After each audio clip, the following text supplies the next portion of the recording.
Hi, it's Katrina. Number 10. Altar of the Serpent King. In 2018, archaeologists discovered a carved stone altar in the ancient Maya city of La Corona. Dating back nearly 1,500 years, the piece was found deep in the jungle of northern Guatemala. It's the site's oldest recorded monument from the classic Maya period, which lasted from 250 to 900 AD. The limestone altar features carvings that tell the story of the Penal dynasty, which began its 200-year rule by seizing power in the Maya lowlands region. They also detail the existence of a previously unknown king, according to La Corona Regional Archaeological Project Director Marcelo Canuto. Known as Chak Tuk Ichak, the ruler is depicted carrying a two-headed serpent. The inclusion of these animals makes perfect sense, since the Kanul dynasty rulers were known as the Snake Kings. The primary deities of the Kanul are also found intertwined with the snakes in the carvings. By studying the altar's carvings, researchers are learning more about how Kanul leaders expanded their power during the dynasty's early days. So far, it's become clear that La Corona played a major role in the kingdom's formation. Number 9. Monte Prama Giants. While plowing their fields along Sardinia's west coast in 1974, farmers struck what they initially thought was a huge rock in the ground. It turned out to be a stone head, dating back to the Iron Age, and was the first of thousands of limestone fragments that archaeologists unearthed in the following decades. Put together, the pieces form dozens of massive 3,000-year-old statues, measuring as much as 7 feet tall. Known as the Monte Prama Giants, each statue was carved from a single limestone block. They bear distinctive features, including triangular faces, T-shaped eyebrows and noses, and large round eyes made up of concentric circles. The giants hold different objects, including bows and shields. Researchers have categorized them into warriors, archers, and boxers. It's generally agreed that the Monte Prama giants had a symbolic power that unified the culture who created them, but nobody knows exactly what they represent. They are one of archaeology's greatest mysteries. Scholars initially assumed that the statues were part of a Carthaginian temple, but they turned out to be much older than that. The statues were likely built by the Nuragic civilization, which flourished between the 18th and 8th centuries BC. Known for their expert metal and stoneworking, the culture built over 6,000 distinctive megalithic structures, or nuraghi, throughout Sardinia. These, like the Monte Prama giants, are largely a mystery to archaeologists, and so are the reasons behind the Nuragic civilization's mysterious decline. Number 8. Penal Colony Coin Stash.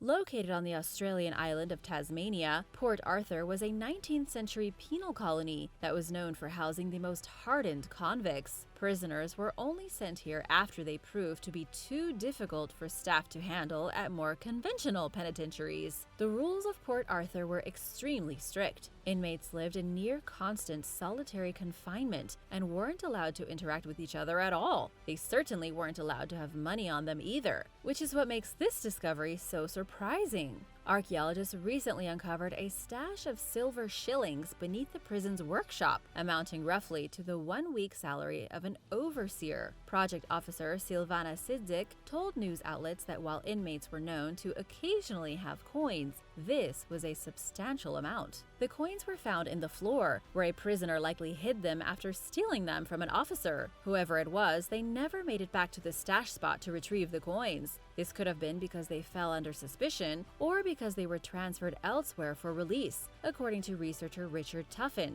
He added that the coins were probably stolen during the 1850s. An expert will examine the shillings, which are dated between 1814 and 1844. Only 10% of the prison population was working at any given time. Jobs were given to the best-behaved criminals because they often involved working with tools that could be dangerous if used for the wrong reasons. Entering prison as a skilled tradesman also helped an inmate secure a job. In addition to the coins, archaeologists have found handmade gambling tokens, tobacco pipes, and metal products.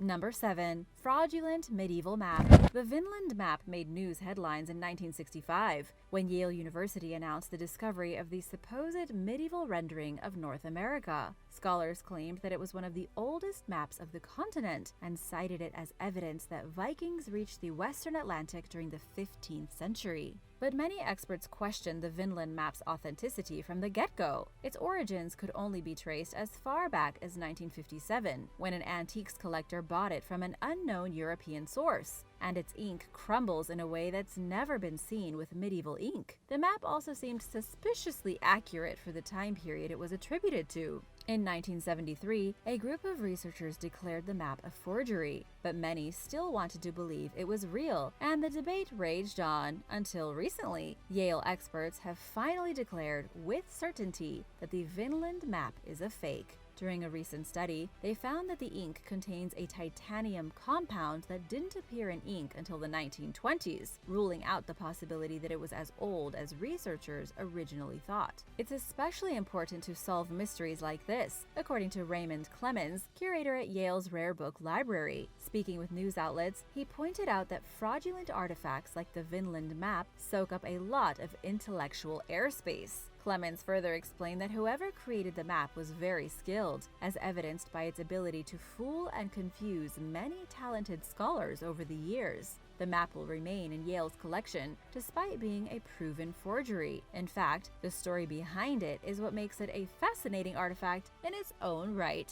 Number 6. Pompeii Slave Room.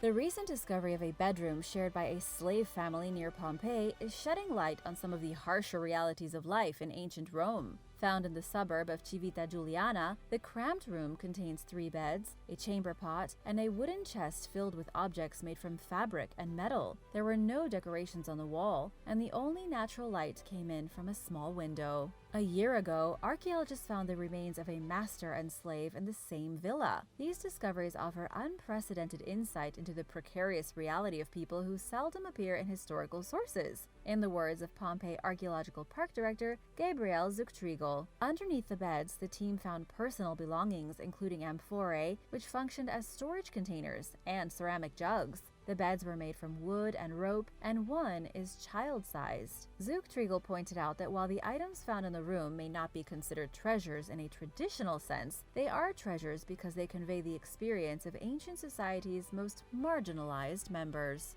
Number 5. Ancient Theater Bathroom. Archaeologists have just discovered the remains of what appears to be a communal toilet at a 2,000-year-old theater in the ancient city of Smyrna. Located in modern-day Turkey, the bathroom was built in the 2nd century AD and remained in use until the 5th century. The shared commode is the first of its kind ever found within a stage building, according to a statement from the Izmir Metropolitan Municipality. Measuring 16 inches high, the U-shaped structure accommodated 12 to 13 people at a time. It was accompanied by a 3 to 4 inch trough for clean water. Experts believe that the latrine was reserved for actors rather than audience members. The theater contains a larger toilet that was open to the public. People who used the facility would have cleaned themselves with a shared sponge on a stick, which they rinsed off in the nearby trough of flowing water. In today's society, the idea of going to the bathroom in front of other people is appalling to most, but it was just a part of everyday life for the ancients, and it was even seen as a chance to socialize. After all, you might as well catch up while you're sitting there. Number 4. Medieval Propaganda. Edward of Woodstock, better known as the Black Prince, became heir to the English throne when he was born in 1330. He went down in history for securing several victories in France during the 100 Years' War, which led to the capture of French King Jean II. Oddly, nobody knows how the Black Prince got his nickname, which first appeared in the historical record during the 16th century. When he was dying from dysentery in 1376, he drew up a will dictating that he wanted his effigy to be made from metal and fully armed in plate of war. Researchers have said that this wish was unprecedented for its time. The Black Prince's father, King Edward III, died the following year. At just 10 years old, the Black Prince's oldest son, Richard II, rose to the throne. The Black Prince's effigy is made from the exact same materials as that of his father. New research points out that this suggests they were made by the same person at around the same time. Historical records show that marble for Edward III's tomb was transported to England by ship in 1386. At the time, Richard II had recently put down a peasants' revolt and was struggling to uphold his power. Records show that he was engaged in numerous projects to commemorate his family's legacy, perhaps as a way to assert his authority now that he was an adult. Consequently, the new study proposes that the Black Prince and Edward III's effigies were created around 1386 as medieval propaganda. Unfortunately for Richard II, his attempts at maintaining an upper hand over his subjects failed. He was deposed in 1399 at the hands of his own cousin, King Henry IV, and he died a year later. Number 3. A Roman battle site. During the 1st century BC, the Romans clashed with a local tribe in a remote part of southeastern Switzerland. Artifacts have turned up at the site over time, but until recently, the authorities believed that the site had been completely cleared of anything with archaeological value. They were recently proven wrong by Lucas Schmid, a dentist who spends his spare time volunteering with his local archaeological association. Using his metal detector to scour the site for hidden artifacts, Schmid found a 2,000-year-old Roman dagger. Speaking with reporters, he said that the metal detector's signal was faint, and he never would have guessed he'd encountered such a major find. Intrigued by the discovery, an archaeological team excavated the property and found hundreds of artifacts, including slingshot stones, coins, nails, and part of a shield. The findings mark the first time a Roman battlefield has been identified in Switzerland. Roman archaeology expert Peter Schwartz told SWI that he believes around 1,500 men participated in the fight, making it a small battle compared to some of the other skirmishes the Romans fought elsewhere in Europe. Researchers hope to narrow down the date of the battle to connect it to a decree that Roman Emperor Augustus issued in 15 BC to seize control of the region.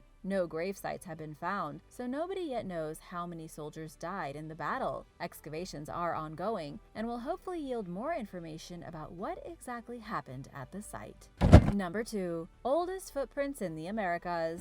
The discovery of 23,000-year-old footprints in New Mexico's White Sands National Park has dialed back the earliest known human presence in North America by at least 10,000 years. The footprints were imprinted into an ancient lake bed over a several thousand-year period during what's known now as the last glacial maximum. It looks like children and teenagers walked along the shoreline before the glaciers of the last ice age melted. The discovery marks a turning point in the seemingly endless debate over who first stepped foot into the Americas and when. Some researchers argue that people reached the continent even earlier than the footprints were made. It's possible, but for now, evidence of these claims remains scarce. The fossilized footprints are a game changer because their dating seems accurate, proving that people reached the continent during a time when researchers previously thought ice sheets blocked them from entering. For this reason, experts believed until recently that North America's first humans were a group known as the Clovis people, who arrived around 13,000 years ago. Now they face the question of not if someone arrived before the Clovis people, but who and when. Number 1. Egyptian official's tomb. Ta-em-Wea was an ancient Egyptian official who lived over 3,200 years ago. He wore several hats under Pharaoh Ramses II, including head of treasury and the chief supervisor of livestock. His job as the head of treasury was likely a bit different than it would be in modern times. During Ramses II's reign from 1279 to 1213 BC, minted coins didn't yet exist. Instead, people paid for things using goods, rations, and precious metals as currency. He had a pretty complicated and important job then, sorting and accounting for all of these items. Archaeologists recently discovered Ta-em-Wea's tomb at Saqqara, a vast necropolis that served as a burial ground for ancient Egypt's most elite figures. The burial contains artwork depicting people leading cattle and other animals to ritual slaughter. There are also engravings of a man, perhaps Ta-em-Wea himself, sitting on a horn-like object near a collection of jars. Experts are working to decipher hieroglyphs found above some of the carvings. One of the inscriptions seems to convey that one of Ta-em-Wea's job duties was to make divine offerings at one of Ramses' many temples in Thebes. No human remains have been found in the burial so far, but the excavation is ongoing, and more discoveries may be waiting to be made. Thanks for watching! Would you like to learn about more incredible archaeological discoveries? You've come to the right place, so be sure to subscribe if you haven't already and check out some more of our videos. See you next time! Bye!